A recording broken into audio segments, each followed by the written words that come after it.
বন্ধুরা আজকে গত রাত থেকে প্রচুর বৃষ্টি এবং ঝড়। গত রাতে প্রচুর ঝড় বৃষ্টি হয়েছে, এতে আমার অনেক আম পড়ে গিয়েছে। দেখেন গাছে মাত্র 4টা না 5টা আম আছে, বাকি সব আম পড়ে গিয়েছে, 6টা আছে। তো সকালেও গুড়ি গুড়ি বৃষ্টি হচ্ছে। এই সকালে হাঁস মুরগিগুলো ছেড়ে দিলাম, একটু দেরি করে ছেড়েছে, তারপরেও বৃষ্টি হচ্ছে, এখনও ঝিরঝির বৃষ্টি হচ্ছে।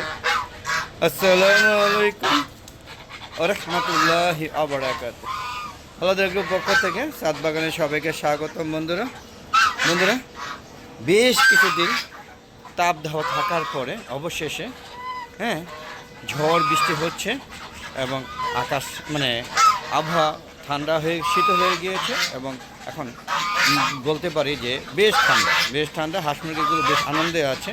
পক্ষান্তরে আবার ঝড় বৃষ্টি এবং প্রচুর বৃষ্টিপাতে হাঁস মুরগিগুলো কিন্তু অসুস্থ হয়ে যাওয়ার ভয় আছে। তো বন্ধুরা এই যে সকাল সকাল দেখেন আকাশ একদম মেঘলা। সকাল মানে বুঝতেই পারছেন সকালের প্রকৃতি দেখাচ্ছি। দেখতে পাচ্ছেন এই যে এখন একটু বাতাস দুলছে। আর এই যে আমার আম গাছগুলোতে যে আমগুলো ছিল জোড়ায় সব আমগুলো পড়ে গিয়েছে। বন্ধুরা বৃষ্টি হচ্ছে, আমার ক্যামেরায় কিন্তু বৃষ্টি হচ্ছে, আপনারা ধরতে পারছেন কিনা আমি জানি না। বৃষ্টি হচ্ছে, ভালো বৃষ্টি হচ্ছে। বৃষ্টির প্রকট কিন্তু আস্তে আস্তে বেড়ে যাচ্ছে, যদিও আমি ক্যামেরা আপনাদের বন্দি করে দেখাতে পারছি না বৃষ্টিগুলো। তারপর আপনাদের ভিডিও দেওয়ার চেষ্টা করছি, জানি না ভিডিওটা বড় করতে পারবো না, প্রচুর বৃষ্টি হলে বন্ধ করে দিতে হবে ভিডিও। তো অলরেডি বৃষ্টি হচ্ছে, বেশ ভালোই বৃষ্টি হচ্ছে। আর এরা আনন্দ ঠান্ডা একটা পরিবেশ পেয়ে বিশেষ করে রাজহাঁস বৃষ্টি পেলে কিন্তু প্রচুর পানিতে গোসল করতে পছন্দ করে। আপনাদের দেখানোর চেষ্টা করছি, দেখেন খাবার ভিজে যাচ্ছে, তার মানে বৃষ্টি হচ্ছে। ঝিরঝির বৃষ্টি হচ্ছে, মোটামুটি প্রয়োজনীয় ভালো বৃষ্টি হচ্ছে। দেখেন খাবার ভিজে যাচ্ছে। আর বন্ধু এই যে শেডটা প্রস্তুত করতে পারিনি এখনও। এর মধ্যে বৃষ্টি চলে আসলো, দেখতেই পাচ্ছেন। পুরোপুরি কমপ্লিট করতে পারিনি, করলে হয়তো আপনাদের দেখাতাম। দেখেন বাউন্ডারি ওয়ালটাও কিন্তু শেডে পরিণত করেছি এবং এখানে শাকসবজি লাগাবো। তো বন্ধুরা সকালবেলা হাঁস মুরগিগুলোকে খাবার দেওয়া হয়েছে প্রতিদিনের মতোই। তো আজকে দিনটা হলো বেশ কিছুদিন তাপ প্রভাব পড়ে একটু শীতল একটা আবহাওয়া। তো বন্ধুরা বেশ হাঁস মুরগিগুলো বেশ আনন্দ নিচ্ছে, এরা খাওয়া দাওয়া থেকে ঘোরাঘুরি করছে, তারপর হয়তো খাবে। তো বন্ধুরা আমার লেয়ার মুরগিগুলো চলুন দেখি। আর ওখানে পলিশ ক্যাপগুলো আজকে বন্দি করে দিয়েছি, কারণ ওদের এই বৃষ্টির মধ্যে ভেজা অভ্যাস নেই। এবারে কারণ বেশ ওরা শেডে থাকা পছন্দ, শেডে থাকতে পছন্দ করতো, ওখান থেকে অবমুক্ত করে দিয়েছিলাম। এই দেখেন পলিশ ক্যাপগুলোকে আজকে শেডে বন্দি করে দিয়েছি। এই যে আমরা ফাইটার মুরগি আটকে দিয়েছি, কারণ এরা অভ্যস্ত না, যার কারণে এরা ঠান্ডা লাগলে মারা যাওয়ার সম্ভাবনা আছে। এই বুঝলেন দেশি একটা মোরগ। পাশাপাশি এখানে আমার যে একটা দেশি মুরগি আছে বন্দিতে, আর এখানে থাকতে পছন্দ করে, বের করে দিলে অসুস্থ হয়ে যায়। আর এই যে আমার লেয়ার মুরগিগুলো বেশ বড় হয়ে গিয়েছে, দেখেন মাশাআল্লাহ বেশ বড় হয়ে গেছে। দেখেন সেদিনকে এনেছিলাম, আল্লাহর রহমতে 3 মাস চলছে আর কি। দেখতেন বেশ ভালো। তো লেয়ার মুরগি কতটা ডিম পারে কয় মাস পরে এটা আমার জানা নেই, যদি আপনাদের জানা থাকে অবশ্যই কমেন্টে জানাবেন। আর আমার এই যে কবুতরটা কিন্তু ডিম পেড়ে দিয়েছে। ওদের বংশ বিস্তার আশা করি হবে, আবার আমার ভরে যাবে এই কবুতরের পুরো শেডগুলো, সে আশা করতেই পারি বন্ধুরা। তো ওরা খাওয়া দাওয়া করুক, আপনারা দেখতে পাচ্ছেন আমার লেয়ার মুরগিগুলো।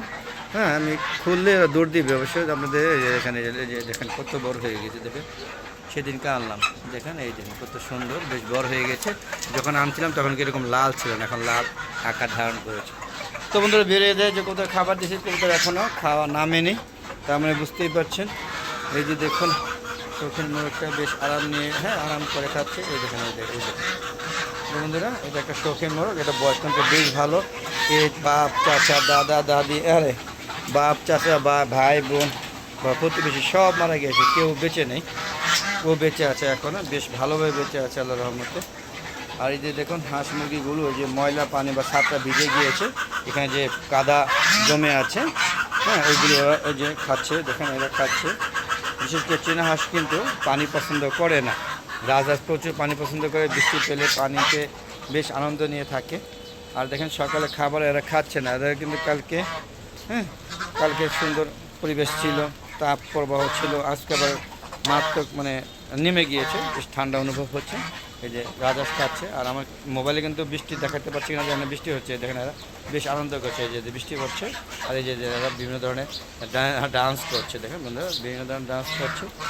তো বন্ধুরা এই ছিল আজকের সকালের কার্যক্রম এবং সুন্দর একটা পরিবেশ। আপনাদের এখানে কীরকম ঝড় বৃষ্টি হয়েছে এখানে প্রচুর বজ্রপাত হয়েছে, ঝড় বৃষ্টি হয়েছে, আমার ছাদে বেশ গাছ কাছলার ক্ষতি হয়েছে এবং বেশ আম পড়ে গিয়েছে। বন্ধুরা দেখতে পাচ্ছেন এই যে আমার দেশি সাদা মুরগি ডিম পাড়ার জন্য ভিতরে ঢোকার চেষ্টা করছে। এখানে একটা সোনালী মুরগি আর সব দেশি, এই যে তিনটা দেশি আর একটা সোনালী মুরগি নিয়ে আর 3টা মোরগ নিয়ে আসলে আপাতত আমার ছাদের কার্যক্রম চলছে। ওদিক দিয়ে লেয়ার মুরগি বড় হচ্ছে, মিশরি ফার্মে বড় হচ্ছে। কালকে আবার টাইগার এনেছি, তারপরে আপনার ওই যে কী বলে টাইগার আবার লেয়ার মুরগি এনেছি এবং মিশরি ফার্মে বাচ্চা এনেছি। তো বন্ধুরা ভিডিওগুলো দেখতে থাকুন। আর বন্ধু আমার একটা ফেসবুক পেজ আছে মিজান এগ্রো বিডি, ফেসবুক পেজটাকে প্রথম ফলো দিবেন, তারপরে সুন্দরভাবে সম্পূর্ণ ভিডিওগুলো দেখবেন, দেখে সুন্দর সুন্দর কমেন্ট মন্তব্য করবেন এবং ভালো লাগলে অবশ্যই শেয়ার করে আপনাদের আত্মীয় স্বজন বন্ধুবান্ধব যারা আছে সবাইকে শেয়ার করে দেবেন, যেন সবাই হাঁস মুরগি ভিডিওগুলো দেখে তারা নিজেরা উদ্বুদ্ধ হতে পারে এবং ছাদ বাগান দেখে তারা নিজেরা একটা ছাদ বাগান করতে পারে। এবং আমি দেখেন 1 ইঞ্চি ওয়ালটাকে আমি বাদ রাখিনি, প্রত্যেকটা ওয়ালে দেখেন কত সুন্দরভাবে সবজি বাগান করেছি। দেখতে পাচ্ছেন এই যে এগুলি কলমি শাক, হ্যাঁ, পাশাপাশি ডাঁটা শাকও লাগানোর জন্য, ডাঁটা শাক পাশে লাগানোর জন্য একটা বেড করেছি আপনাদের, সেটা এখনও কমপ্লিট করতে পারিনি বৃষ্টির কারণে, নাহলে আজকে হয়তো কমপ্লিট হয়ে যেত। যাক বন্ধুরা বৃষ্টি হচ্ছে বেশি আর ভিডিওটা বাড়াতে পারছি না, চলে যাচ্ছি। তো যার আগে বলবো ফেসবুক পেজের ভিডিওগুলো সন্ধ্যা 6টার পরে আপলোড করে থাকি। আর বন্ধুরা ইউটিউব চ্যানেলের ভিডিওগুলো 4টার 3:30টার পরে আপলোড করে থাকি। আপনাদের দেখা আমন্ত্রণ জানাচ্ছি 4টার পরে বা 4টার প্লাস আগে পরে ভিডিও করে দেখে থাকি, অবশ্যই আপনারা দেখবেন। আর বন্ধুরা চ্যানেলটাকে সাবস্ক্রাইব করবেন, অবশ্যই আপনার ছাদ বাগান করবেন এবং ছাদে সুন্দর সুন্দর মুরগি আপনাদের পছন্দের মতো মুরগি লালন পালন করতে পারেন। তো বন্ধুরা দেখতে পাচ্ছেন প্রচুর বৃষ্টি নেমে গিয়েছে অলরেডি, আপনাদের দেখাতে পারছি কিনা আমি জানি না, বৃষ্টি পড়ছে, বৃষ্টি পড়ছে টাপুর টুপুরে। দেখ আম গাছটার মধ্যে দেখানোর চেষ্টা করছি, দেখুন এই যে আম গাছটা হয়তো বুঝতে পারছি কিনা আমি বুঝি না, ক্যামেরা দেখা যাচ্ছে কিনা। তো এই দেখেন এই যে খাবারগুলো ভিজে যাচ্ছে। তো বিদায় নিচ্ছি, সবাই ভালো থাকবেন, সুস্থ থাকবেন, নিরাপদে থাকবেন আর বেশি বেশি আমার ভিডিওগুলো দেখবেন, চ্যানেলটাকে সাবস্ক্রাইব করবেন এবং ফলো করবেন, এই আশা করে আজকের মতো বিদায় নিচ্ছি। আসসালামু আলাইকুম রহমতুল্লাহি আবারাকাতু। বন্ধুরা আবার দেখা হবে নতুন কোনো পর্ব নিয়ে, নতুন কোনো সময় বা সুযোগ সুবিধা নিয়ে। ততক্ষণে বিদায় নিচ্ছি। প্রতিদিন কিন্তু ভিডিও আপলোড করে থাকি, আপনাদের দেখার মানে আমন্ত্রণ জানিয়ে বিদায় নিলাম। খুদা হাফেজ, ভালো থাকবেন।